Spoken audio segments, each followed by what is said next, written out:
The 2012 phenomenon was a belief that cataclysmic or transformative events would occur on or around December 21st, 2012, which was regarded as the end date of a 5,000-year-long cycle in the Mesoamerican calendar used by the ancient Maya civilization. This date was interpreted by some as marking the end of the world or a similar catastrophe. Scholars from various disciplines dismissed predictions of catastrophic events as they arose. Mainstream Mayanist scholars stated that no classic Maya accounts forecast impending doom, and the idea that the long count calendar ends in 2012 misrepresented Maya history. Astronomers rejected the various proposed doomsday scenarios as pseudoscience, easily refuted by elementary astronomical observations. New Age believers generally did not predict doomsday, but a spiritual transformation. They associated the date with beliefs in crop circles, alien abduction, and personal revelations. Believers in the 2012 phenomenon used the term galactic alignment to describe a purported alignment of celestial bodies with the Milky Way at the time of the winter solstice.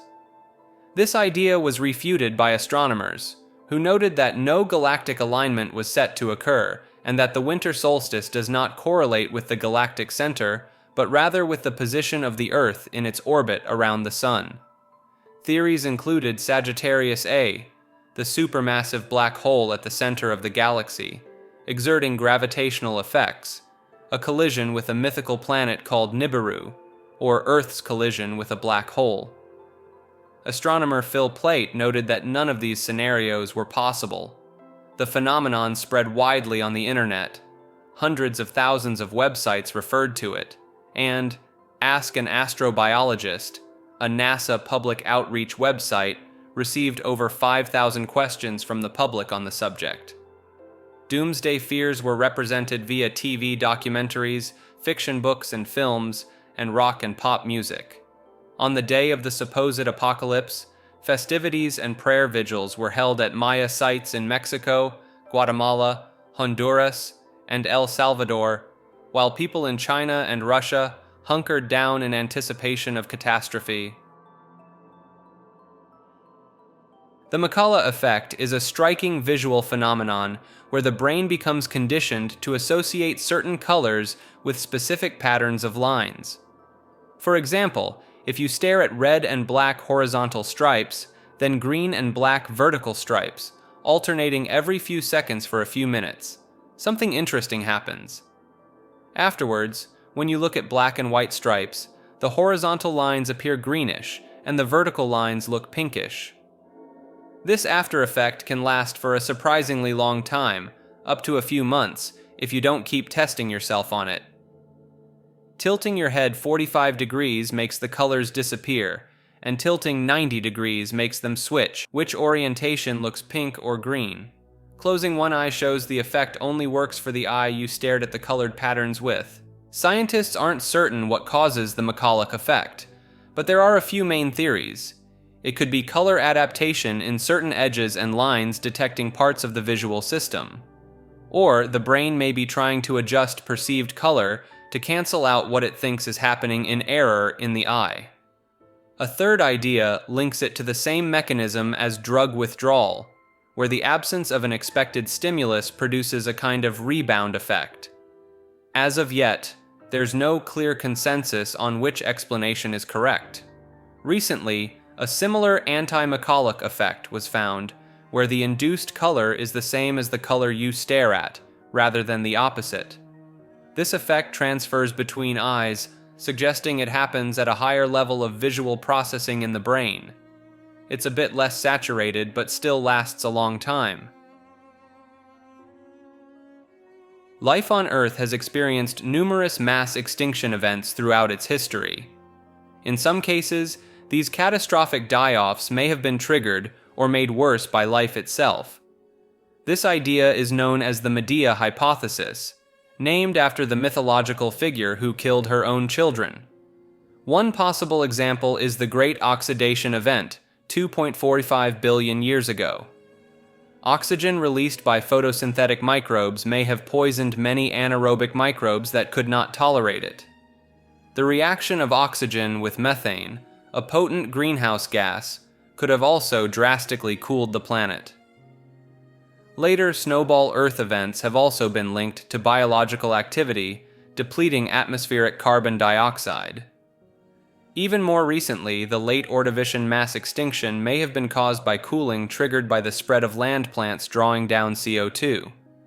At other times, mass die-offs called euxinic events may have been caused by an abundance of hydrogen sulfide produced by certain microbes. This may have contributed to the worst mass extinction of all time at the end of the Permian period. Some scientists propose that humans may be causing the next Median mass extinction due to anthropogenic climate change and destruction of ecosystems. Looking further ahead, they also suggest the final mass extinction of complex life in roughly 500 to 900 million years could be caused by plants drawing down carbon dioxide to critically low levels as they adapt to a warming, expanding sun. However, it's also possible that intelligent life like humans could eventually recognize these risks and prevent future Median catastrophes from occurring.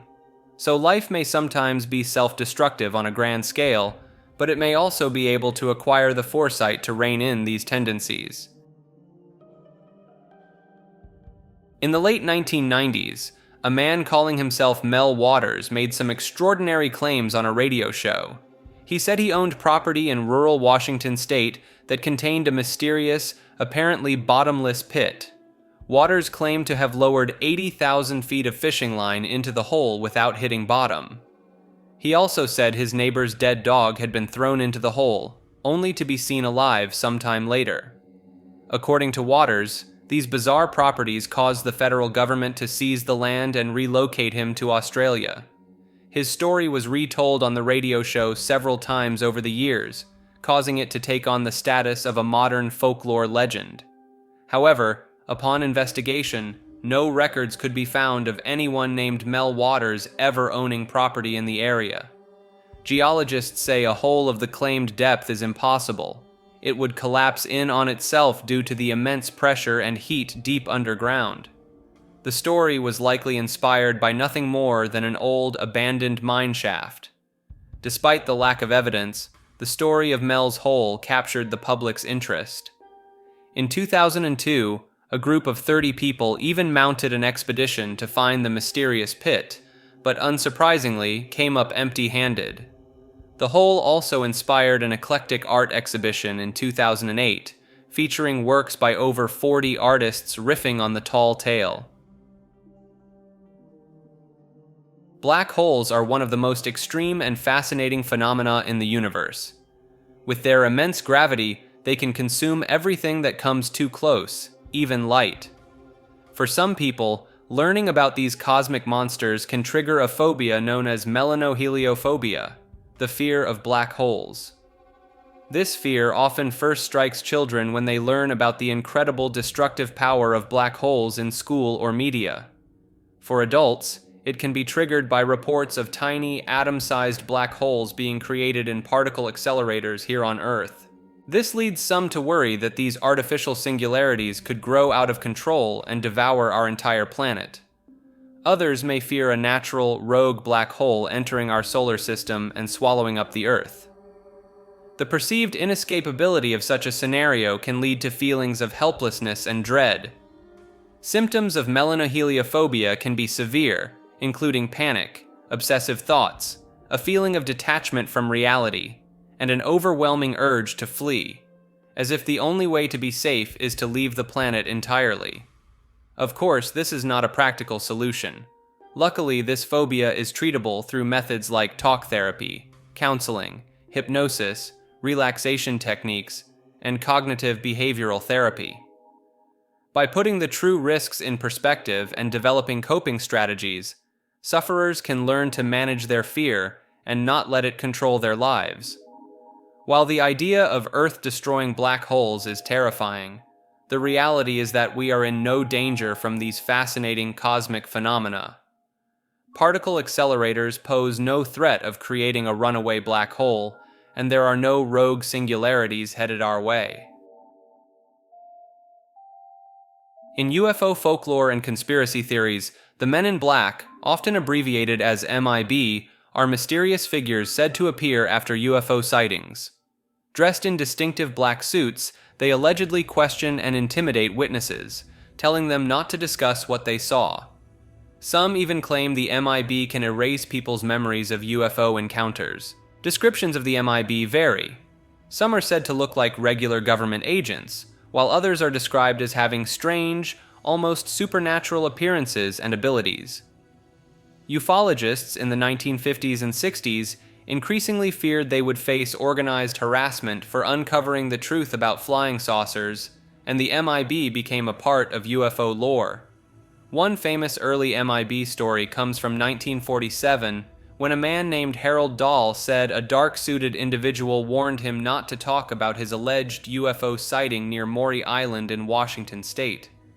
In the mid-1950s, ufologist Albert Bender claimed to have been visited by threatening men in dark suits who told him to stop his UFO research. Other ufologists like John Keel have described MIB with more unusual features, like dark skin or exotic facial features, leading some to speculate they could be aliens themselves. Keel even referred to them as demonic supernaturals.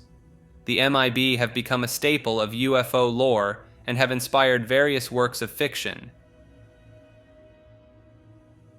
Merkabah or Merkabah mysticism is an ancient school of Jewish mysticism centered around visions of a divine throne chariot. The main texts of the Merkabah tradition, known as the Hekkalot literature, describe the ascent of rabbis such as Ishmael and Akiva through the heavens, facing angelic challenges along the way to reach the throne of God and behold the divine secrets. The goal of the mystical ascent was to attain a vision of the divine realm and the Merkabah, God's throne chariot. This journey was accomplished through fasting, prayer, and recitation of secret divine names. The literal meaning of these visions was often portrayed as a dangerous thing to contemplate, with legends of children spontaneously combusting by reading the Ezekiel account unprepared. Later, Kabbalistic works like the Zohar built upon the Merkabah tradition, viewing Ezekiel's vision as a metaphor for the four worlds and of creation, each supervised by different classifications of angels. Hasidic thought understands the Merkabah as a model for human psychology and experience, with the four creatures representing different personality archetypes that one must align with God's will. The Merkabah tradition had an influence on early Jewish Christians, with Paul the Apostle's account of ascent to the third heaven compared to Merkabah mysticism. The four living creatures described in Ezekiel and Revelation became important symbols in Christian iconography associated with the four evangelists. So while its original context is esoteric and mysterious, echoes of Merkabah mysticism have reverberated throughout Jewish and even Christian theology and spirituality for centuries afterwards. Shewanella onidensis is a bacterium that breathes metal and sulfur compounds anaerobically, similar to how aerobic organisms process oxygen. When it does this, it produces materials that could have fascinating applications in electronics, energy storage, and drug delivery. One particularly interesting material it makes is molybdenum disulfide. This substance can transfer electrons easily, rather like graphene, making it very useful for electronic devices. Researchers are working to understand and control how the bacteria produce this and other potentially valuable materials. Onidensis is unusual among anaerobic bacteria because it produces nanowires that can transfer electrons. This means it could possibly interface with human-made electronic devices in interesting ways. The electronic signatures of these bacterial biofilms can also be mapped and monitored, suggesting they could act as effective biological sensors to provide real-time data on the levels of nutrients in aquatic ecosystems. This line of research is an example of how biology has invented an incredible diversity of useful materials and structures over billions of years of evolution. Rumors have long swirled about a secret underground metro system in Moscow paralleling the public one. Said to be called Metro 2, It was supposedly built during the time of Joseph Stalin and codenamed D6 by the KGB. The system is thought to still be operated by the Russian Ministry of Defense today. Urban explorers claim to have found entrances to the system, and a 1991 United States Department of Defense report even devoted a section to it, including a map. The Metro 2 system is said to lie 50 to 200 meters deep and connect key government installations like the Kremlin, the FSB headquarters, and the government airport at Vnukovo 2. Recently declassified Soviet-era documents provide more concrete details. They describe a system that grew out of various classified programs in the 50s and 60s, like a deep single-track backup line for the regular metro, massive underground command complexes, and secret metro lines connecting to remote air filtration sites on the outskirts of the city to provide secure air in the event of a nuclear attack. In the late 60s, many of these disparate systems were unified and placed under the control of the KGB. The declassified evidence paints a more modest picture than the sprawling network of the rumors, but confirms there was a secret metro system of some sort. A supposed underground city in the Ramenki district of Moscow keeps cropping up in media reports about Metro 2. Said to reach depths of 200 meters, house 15,000 people, and connect to other secret facilities, it probably refers to a real underground command center built in the 50s and 60s, but the details have likely been exaggerated. In the Mapimi Desert of Durango, Mexico, there's a place known as the Zone of Silence. This patch of desert is said to be an area where radio signals and communications cannot be received. The region has a long and interesting geological history. It was once the seabed of the ancient Tethys Ocean, which left behind marine fossils and large salt deposits that are still mined to this day. In 1970, a US Athena test rocket went off course and crashed in the Mapimi Desert. It was carrying cobalt-57, a radioactive isotope used in some types of nuclear weapons. The US Air Force launched a cleanup operation, removing hundreds of tons of contaminated soil. This incident helped give rise to the legends surrounding the Zone of Silence. Rumors began to circulate about strange magnetic anomalies that blocked radio transmissions, mutated plants and animals, and even UFO visits. A local man hired to guard the rocket debris may have helped spread some of these stories. Today, these legends are used by locals to promote tourism to the area. Visitors come hoping to experience the strange phenomena for themselves. But the Silent Zone seems to be more a product of imaginative storytelling than any actual scientific mystery. The idea of a place where the normal rules of physics and biology don't apply is a compelling one, even if the reality is likely far more mundane. On March 8, 2014, Malaysia Airlines Flight 370, a Boeing 777 with 239 people on board, disappeared from radar while flying from Kuala Lumpur to Beijing. The flight took off at 12:42 a.m. local time and lost contact with air traffic control less than an hour later after passing over the South China Sea. Military radar tracked the plane deviating westward from its planned route, crossing the Malay Peninsula and Andaman Sea. It left radar range 200 nautical miles northwest of Penang Island.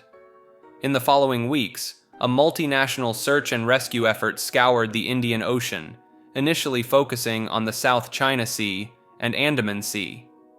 Analysis of the plane's automated communications with an Inmarsat satellite indicated it had flown for over 7 hours and likely crashed in the southern Indian Ocean, west of Australia. The search, the largest and most expensive in aviation history, used ships and aircraft to survey over 120,000 square kilometers of seafloor. Several pieces of marine debris confirmed to originate from Flight 370 later washed up on the shores of Indian Ocean islands and the east coast of Africa. However, the bulk of the plane has never been located. Theories to explain the plane's disappearance range from mechanical failure and pilot error to more speculative ideas like pilot suicide and hijacking. the loss of the flight has been described as one of the greatest mysteries in the history of aviation, and prompted a host of conspiracy theories. In the aftermath, a number of shortcomings in the airline industry's tracking and emergency response protocols were identified. This led to new regulations requiring more frequent reporting of aircraft positions over open ocean, longer recording times for cockpit voice recorders, and enhanced methods of underwater locator beacon detection. While these measures aim to prevent such disappearances in the future, the fate of MH370 itself remains unknown, its final resting place somewhere in the vast expanse of the southern Indian Ocean. On January 1st, 2024, an intriguing incident unfolded at an outdoor mall in Miami, causing a stir on the internet, yet strangely escaping mainstream media attention. Reports from both news outlets and the Miami Police Department shed light on the event, detailing how a group of approximately 15 to 50 teenagers ignited chaos by setting off fireworks, sparking panic among bystanders, a sadly familiar occurrence in America. However, what set this incident apart was the unusually heavy police presence that descended upon the scene, prompting speculation about the true nature of the disturbance. In the aftermath, social media platforms buzzed with eyewitness accounts, painting a vivid picture of the chaos that ensued and offering intriguing glimpses into what might have warranted such a massive law enforcement response. Witness testimonies spoke of a complete lockdown of the area, with authorities reportedly sealing off the perimeter, heightening tensions and fueling speculation about what was being contained within or kept out. Next thing you know, you start hearing all this commotion outside, sound like firecrackers or something. So, you know what I'm saying? I grab her close. I'm like, yo, we about to get up out of here, because I originally thought that they were shooting. You know what I'm saying? I thought, some type of gunfight had broke out, whatever the case is, because we're not familiar with Miami, we're not familiar with the city. So I'm like, damn, I ain't even got my blick. So you know what I'm saying, we about to swerve. Next thing I know, it's like crazy. Like, we just see all these people running, like, fat chicks, old ladies, like, I'm talking about moving. You know what I'm saying? Like, yo, old people even move. I'm talking about moving. So my girl, she like, what's going on? I'm like, fuck all that, we out. Like, I'm not gonna ask no questions, we just gonna follow the crowd. Next thing you know, real like gunshots start going off. So you know what I'm saying, like, we trying to follow the crowd, get out of there. I look back, no cap, yo, no cap. I look back, it looked like a big ass shadow, but it was solid at the same time, like a few shadows, but they were solid at the same time. And it almost looked like they was coming our direction, like they was chasing us, but they was disappearing and reappearing closer. So I'm like, yo, what? So we start really moving. Next thing you know, we start hearing more gunshots. Like, these dudes start firing at this shit. Get outside, mad police, all that. You know what I'm saying? The police is like trying to get all the people that ran out the mall. They like trying to detain these people, whatever. But me and my girl, we ended up just sliding past all that and everything like that. But a lot of people saying, why didn't nobody film and all that? When that type of shit is going on, you know what I'm saying, shit like that, like some paranormal, nobody thinking about no phone. You know what I'm saying? Everybody going survival mode. Accounts from those present described chilling encounters with shadowy, monstrous figures prowling the mall, igniting a frenzy of fear and uncertainty. Some boldly claimed these entities to be extraterrestrial beings emerging from a UFO, while others attributed them to darker forces, evoking notions of demons and supernatural portals. Critics, however, pointed to the ubiquitous presence of smartphones in modern society, questioning the lack of concrete evidence in the form of captured footage. Yet, those who purportedly managed to record the events faced baffling obstacles, with reports of corrupted files and inexplicable disappearances of captured media, adding layers of mystery to the already perplexing narrative. Amidst the swirling speculation, the conspicuous absence of mainstream media coverage raised eyebrows, casting further doubt on the official narrative. Strangely, some articles addressing the incident went as far as outright dismissing any notion of alien involvement, adding to the intrigue surrounding the peculiar events at the Miami Mall. On August 25, 1972, in the town of Uriya on Japan's Shikoku Island, a 13-year-old boy named Seito Miyoka reported seeing a strange disc-shaped object hovering over a rice field as he walked home from school. He described it as looking like a silver hat. When he realized it was moving, it suddenly flew in his direction, emitting a bright light. Scared, Seito ran home and told his friends. They were skeptical, but decided to investigate. Returning that evening around 7 p.m., they spotted the UFO about 100 meters away, suspended in the air and seemingly rotating counterclockwise. Surrounded by colorful lights, one of the boys chased after it. The lights turned blue and made a loud noise, frightening the children and causing them to flee. They returned several times but didn't see it again. Then, on September 4th around 9:30 p.m., they saw the UFO once more, this time almost on the ground, about 30 centimeters above the rice field. When they approached, it glowed and flew towards them, prompting them to run away again. On September 6th, armed with a camera, they managed to photograph the UFO as it sat on the field. The flash startled the craft and it took off, but not before one boy, Hong Ji, snapped a picture of it emitting a bright light and falling to the ground.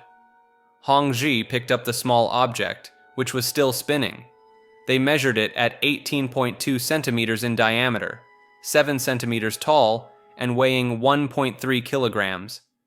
It had concentric curves, 31 small holes, and 3 unique symbols on the bottom. They couldn't figure out how it worked, suspecting it was controlled by tiny aliens. They wrapped it in plastic and took it to the father of one of the boys, Fujimoto Sano, who was the director of the local science and education center. Sano didn't pay it much attention at the time, thinking it a toy or prank. He later regretted this. The object, which Sano described as like a closed ashtray made of light metal, disappeared from the children's bag within a day. Over the next 2 weeks, they encountered and captured it 6 more times, noting it never appeared when it rained. Guessing it was afraid of water, they planned to trap it. On September 19th, they saw it again, covered it with a wet rag, and struck it with a rock until it stopped moving. Taking it home, they tried to open it, glimpsing complex components inside through the holes, but were unable to due to the sturdy, unusual material. It disappeared again a few days later, leaving no trace. Hours later, it was found in a field and taken by the children again. They agreed to take turns guarding it, keeping it in a water-filled bag tied to their wrists. But the last child felt a mysterious force pulling his wrist, and upon opening the bag, found the object had vanished once more. The incident never repeated after that. News of these events caused a stir, with some dismissing it as a prank while others speculated it was an alien probe separated from its mothership. Some thought it resembled a Japanese ashtray.